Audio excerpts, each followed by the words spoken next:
Before I tell this story, don't forget to like the video and subscribe to the channel because entering some houses doesn't change your life. It takes your soul away. My name is Imre. I am 40 years old now. I have 2 sons, a beautiful wife, and a decent job. People know me as a calm, honest man who is devoted to his family. But nobody knows what I did in my past. Nobody knows that years ago, my closest friend and I robbed houses at night, terrified people and stole their cars, committing crimes sometimes because we were starving and sometimes just for the adrenaline. We were 2 orphans who grew up on the same streets. We took the same beatings, suffered the same hunger, and grew up with the same hatred. And over time, being bad started to feel normal to us. But one night, we broke into the wrong house. After what we saw that night, my friend lost his mind. As for me, I still hear the same sound every single night. And worst of all, my youngest son shares his name. Karam. When I met Karam, we were both staying in a state orphanage. We had learned at a young age not to trust the faces of people because everyone who said they would help us ended up abandoning us in the end. At first, we tried to survive just by fighting and stealing money from people. But as we grew older, things changed. The city gave us nothing but hungry people. So we started taking things from other people's lives at night. First, we robbed grocery stores, then we learned how to break into parked cars. After a while, we started entering houses. Karam was braver than me in these matters. He knew how to suppress the fear of human nature. I would still feel guilty on some nights, but for Karam, the world was already rot anyway. People have been stealing from us for years, he would say. Now it's our turn. By our early 20s, we were like professionals. We had learned to move silently, understand alarm systems, and monitor people's habits. Before robbing a house, we would watch it for days, learning how many people lived inside when they left and when they returned. And for a long time, we never got caught, until that house. One evening when Karam came to me, I knew from the expression on his face that he had found another big job. He lit his cigarette, leaned over the table, and spoke quietly. "There is a villa," he said, "out of town." First, I wasn't interested because big houses were usually riskier, but Karam continued. "There is only one person living in the house," he said, "an old man." "So?" I asked. Karam smirked. "The man is blind." With that sentence, a strange feeling washed over me, because easy jobs are sometimes the most dangerous ones. But Karam had already made up his mind. For days, we watched the villa. The house was a large, old, and strange place. It was surrounded by high stone walls. The garden was neglected, but lights would turn on in some of the rooms inside the house at night. We saw the man a few times. He used a long black cane. He walked slowly. But for some reason, every time I saw him, discomfort grew inside me because the man didn't have the look of blindness that normal people have on their faces. It was as if, even though he couldn't see, he knew everything around him. The first night, we tried to get inside but failed. The moment we managed to open the garden gate, a strange metallic sound came from inside the house. It sounded like someone dragging chains. Karam wanted to keep going, but I didn't want to go in. We turned back that night, but Karam didn't give up. "There is money in the house," he kept saying. "That man lives alone. He wouldn't stay in a place like this for nothing." Went for the second attempt a week later. The weather was extremely dark. Even the moon was invisible. The forest around the villa was howling because of the wind. We entered the garden gate silently. At that moment, the first thing I noticed was the silence. Normally, in large gardens like this, there would be the sound of insects, birds, or some movement besides the wind, but here everything was dead quiet. Then we saw it. There was an old fig tree near the middle of the garden. Under the tree stood a black goat, but it didn't look like a normal goat. Its fur was pitch black. Its eyes sparkled even in the darkness, and it was looking at us, motionless. Karam laughed softly. "Look at the guy's pet," he said, but even his voice didn't sound entirely normal. Because there was something in the goat's gaze, it was as if it knew us. And at that moment, I swear I saw it, the goat's mouth slowly opened. It smiled like a human. The moment I saw that thing on the goat's face, I wanted to run away because humans sense when things are wrong. You can't explain it, but you feel it. Even Karam remained silent for a few seconds. Then he cursed and looked at me. "Your psychology is messed up," he said, but his voice was trembling because he had seen it too. The goat stood motionless for a few seconds. Then it tilted its head slightly to the side. Without taking its eyes off us, it walked behind the tree and vanished into the darkness. At that moment, the air in the garden seemed to change. It was as if something invisible had started watching us. But turning back now wounded Karam's pride. "Let's finish this job," he said. We managed to open the window at the back of the villa. As soon as we stepped inside, a heavy odor hit my nose. It was a mix of dampness, old wood, and burnt incense. The house looked big from the outside, but the inside was even stranger. The hallways were longer than usual. There were old paintings on the walls, but their faces couldn't be distinguished because they all looked as if they had been defaced with black paint. Moving silently, we passed into the living room area. There were very expensive items inside. Old clocks, antique statues, silver sets. Karam's eyes were already glittering. We started filling the bags, but just then a very faint sound came from inside the house. Thump, thump, thump, the sound of a cane. We both froze. The sound was getting closer. Thump, thump, thump, it was coming from the hallway. Karam quickly ducked behind the couch. I hid in the dark recess near the kitchen side. Just then the old man emerged from the hallway. He was wearing long black clothes. He had his cane in his hand.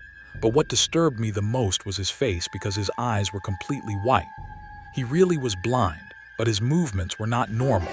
As the old man walked slowly, he would turn his head slightly to the right, then to the left. It was as if he wasn't listening for us, he was sensing us. Suddenly, he stopped walking, and he looked directly at the spot where I was hiding. My heart felt like it was going to stop, because his eyes couldn't see, but he knew I was there. Then his lips slowly curled. "Guests," he said quietly. At that moment, my entire body turned to ice. "Guests," the old man said in that muffled voice of his. "You have finally arrived." I stopped breathing entirely, because while it was certain the man was blind, he was looking exactly at where I was positioned. His eyes were white, but the expression on his face was more terrifying than a human actually seeing you. Because his gaze wasn't coming from his eyes, it was coming from somewhere else, it seemed. Karam stood motionless behind the couch. The man tapped his cane lightly on the floor. Thump! It echoed through the house. Then he began to walk very slowly. He was coming toward the kitchen entrance where I was hiding. With his every step, the air inside the house grew heavier. It was as if whispers were rising from inside the walls. At first, I thought it was the sound of the wind, but it wasn't. It sounded like human voices coming from far away. The man stopped a few steps in front of me. He dropped his cane to the floor, and he tilted his head slightly toward me. "You," he said quietly. "The one with the weak heart." Stomach nodded up, because this was true. Karam was always the more ruthless one. As for me, I would still think about what we had done at night. The old man smiled faintly. "The other one is darker," he said. Just then, a small noise came from the living room side. Karam had accidentally moved the coffee table. The old man's head snapped instantly toward that direction.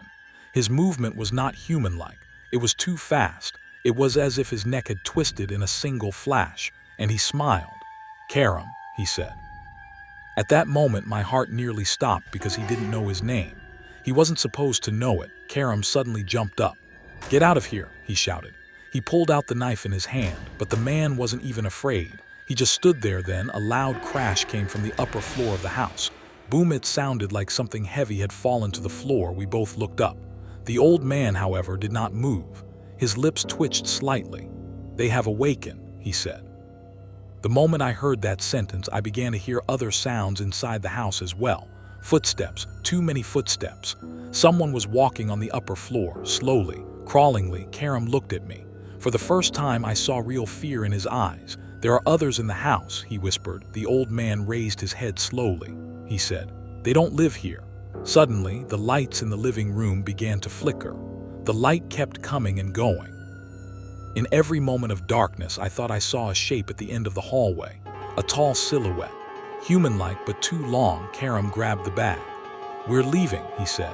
Just as we were about to run for the door, something began to descend from the upper floor. Thump, thump, thump. But this was not a human gate, because the sounds were erratic. It sounded like someone with broken bones walking. A silhouette appeared in the darkness of the stairs, and at that moment my knees began to shake. Because the thing coming down the stairs looked human, but its movements were wrong.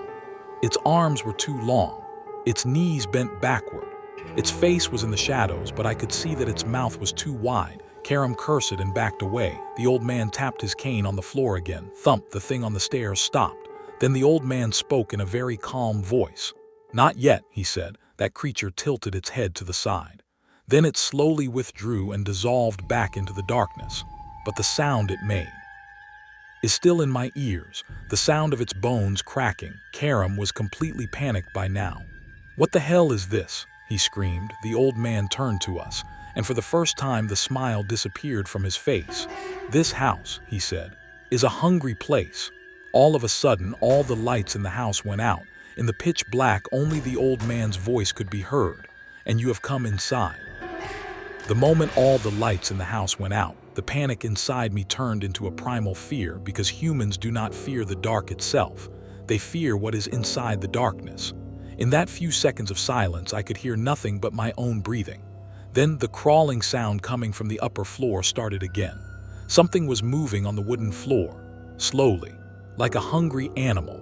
Cursing, Karam pulled out his small flashlight from his pocket. When the trembling light illuminated the living room, we realized that the old man was no longer where he had been standing. He was right in front of us just a few seconds ago, but now he was gone. It was as if the darkness had swallowed him. "Where did he go?" I whispered, but Karam didn't answer, because at that exact moment, a shadow moved on the wall at the end of the hallway. It didn't look like a human shadow. It was too long, and as it moved, bone-cracking sounds were heard. Karam threw the bag onto the floor.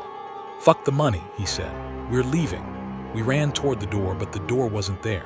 I swear the entrance door that was there just a few seconds ago was gone. In its place was nothing but the old wall. Karam froze. He struck the wall with his hand. It was real. "This isn't possible," he gasped. Right at that moment, something fell from the upper floor. Thud. Then another sound came. This time it sounded like a human voice, the voice of a crying woman. It was coming from very far away. "Help me," it was saying. The voice was echoing from the darkness upstairs. Karam looked at me. "There's someone else," he said. But I was no longer sure that this was a human voice, because beneath that crying sound there were other things too. Whispers. Too many whispers. It was as if dozens of people were speaking at the same time. The moment I looked at the large mirror standing in the middle of the living room, my stomach turned, because in the mirror only I was visible. Karam was not there. I immediately turned and looked at him. He was right beside me, but he wasn't in the mirror. "Karam," I said, trembling. He looked at the mirror too, and all the color drained from his face. Then the version of me inside the mirror started to move, but I wasn't moving. My reflection in the mirror slowly tilted its head to the side and smiled. That smile did not belong to me. The moment Karam backed away in fear, the thing inside the mirror suddenly struck the glass. Crack. A large crack formed in the mirror. At the same time, screams erupted from all over the house. Running sounds started on the upper floor. Thump, thump, thump, thump. Multiple things were coming down the stairs. Karam grabbed my arm. "Run," he shouted. We started running toward the hallway, but the house seemed to have changed. The place we had entered was no longer the same place. The hallway was stretching out. The walls looked rotten.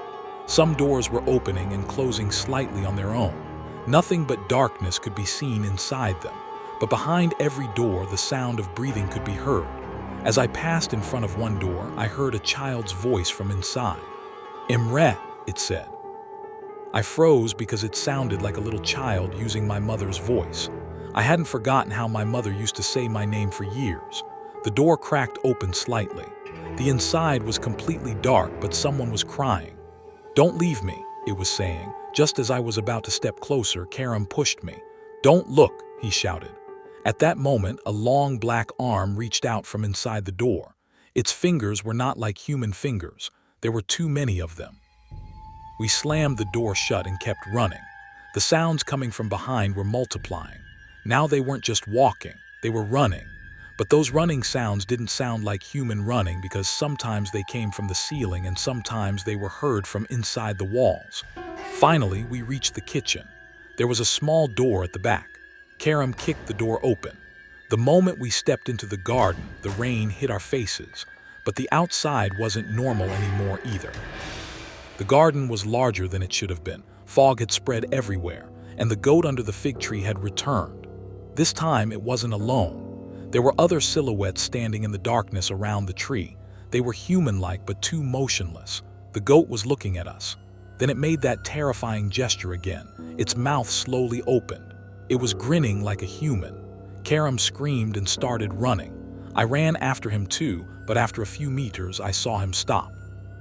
Because the garden gate had vanished. In its place was nothing but a stone wall. No, no, no, Karam was screaming. He was pounding his hands against the wall. Then the sound of the cane was heard behind us. Thump, thump, thump. We turned around slowly. The old man was standing under the rain.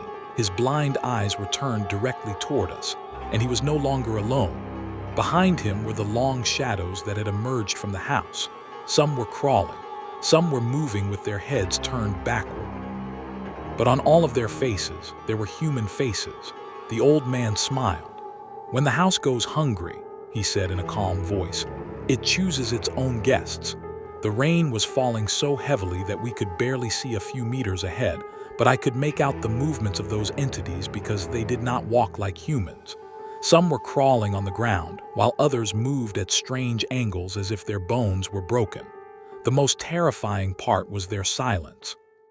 You would expect things like that to scream or growl, but they were almost completely silent. Only sounds resembling bone cracking could be heard as they moved. Karam was starting to lose control completely. "This isn't real," he kept saying to himself. As he walked backward, his foot slipped in the mud and he fell to the ground. The old man took a few more steps toward us with his cane. The rain was hitting his face, but he didn't blink his eyes at all. "They have been waiting for a very long time," he said. "Came." Then he tilted his head slightly to the side. "And the house loved you." The moment I heard that sentence, the fear inside me turned into something else, because the man looked happy as he said these things. It was as if someone who had been left alone for years had finally found guests. One of the creatures behind him suddenly dropped onto all fours and started to approach us. Its face was completely in the dark, but it had no eyes. Only its mouth was visible, a mouth that was excessively large. Karam scrambled to his feet and pulled out the gun from his pocket. We had used it very little until then because we didn't want to draw attention, but now we had no other choice. With his trembling hands, he aimed it at the creature and fired. The sound of the blast echoed through the entire garden. A part of the creature's head was blown apart, but it didn't fall. It only stopped for a few seconds. Then it started walking again. At that moment, the expression on Karam's face changed completely. Sometimes a person can see from the outside the exact moment their mind breaks. Right at that moment, something inside Karam broke. "No," he said, backing away. "No, no, no." Then he fired a second time, this time at another silhouette. The bullet hit, but the creature only staggered. The old man, however, was still smiling. "Flesh is of no use here," he said. The whispers coming from behind began to rise. They were repeating the same sentence. "Stay, be ours, stay."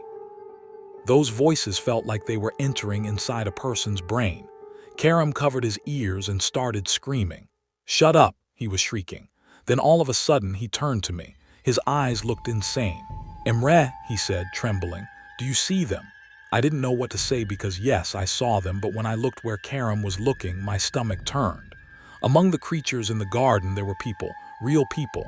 I recognized their faces. The faces of some of the people from the houses we had robbed years ago. They were crying at us. Some were asking for help. Others were just staring blankly. "This isn't possible," I said to myself. The old man struck his cane on the ground, thump, and at that exact moment all the silhouettes stopped at once. Then they all started looking at us together. "The house," said the old man, "keeps everyone who enters inside it." Karam started running with a scream. He was running like mad toward the forest. I went after him too because I had no other choice. I could hear the things behind us moving. Branches were breaking, mud was splashing, the whispers were getting closer. We ran for minutes.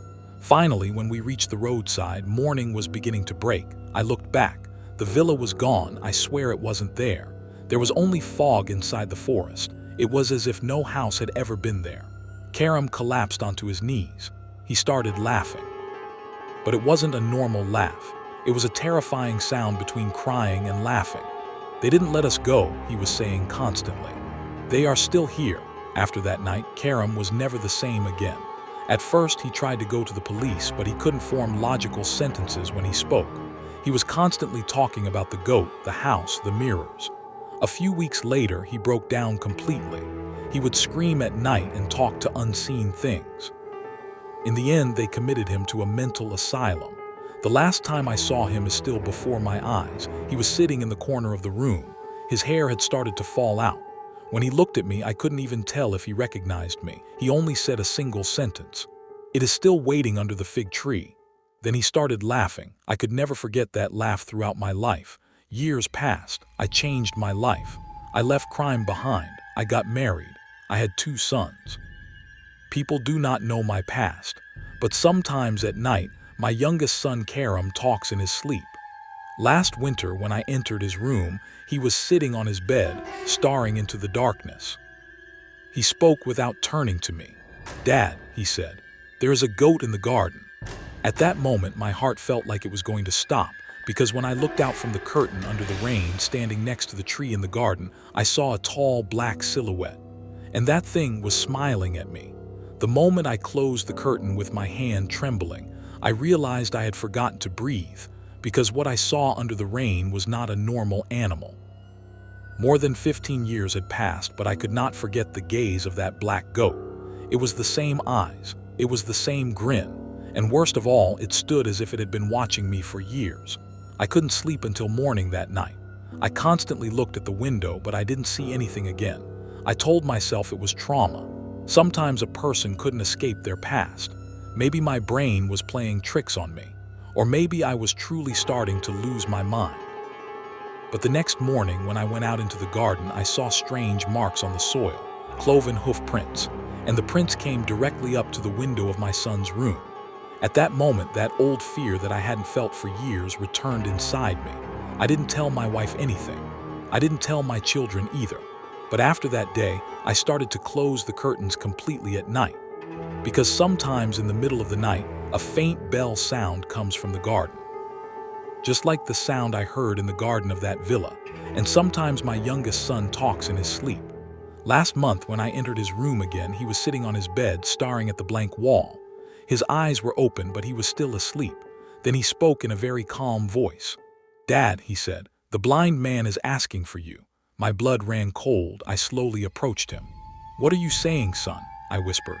He, however, was still staring at the wall, then his lips slowly curled.